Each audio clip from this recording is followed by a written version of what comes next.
Well, fundraising and pretty much everything else looks a little bit different these days. So, what does that mean for organizations like the Building for God Community Foundation? Well, joining me now is the Vice Chairman, Tom Shannon, to tell us more. How are you? I'm doing great, Elsa. Thank you. I'm happy to have you here. So, I want to talk to you about this Community Challenge 21 fundraising campaign. It's happening right now. How is it going? It's going very well. In fact, we're in the middle of a week-long celebration that we're doing virtually this year.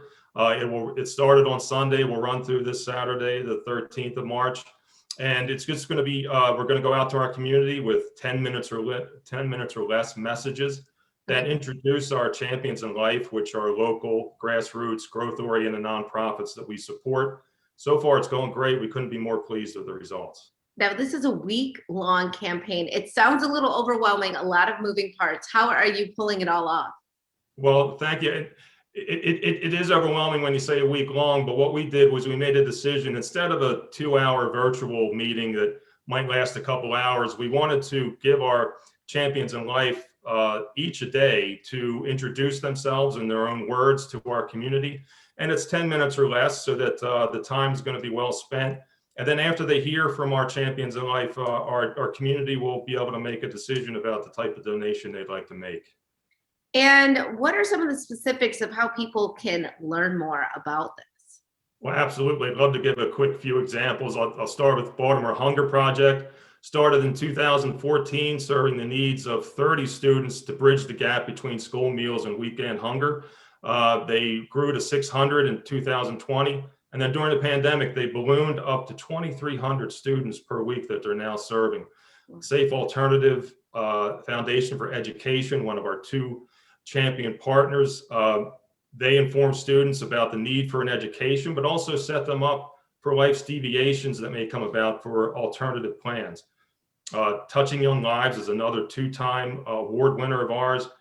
They produce and supply thousands of portable alternative cribs to families that just don't have a safe place for infants to sleep in their household. Another 2020 champion is Brown Memorial Tutoring Program that improves the reading capabilities of students that just don't do well in a typical classroom environment. We also have a two-time award winner in Mentoring Mentors.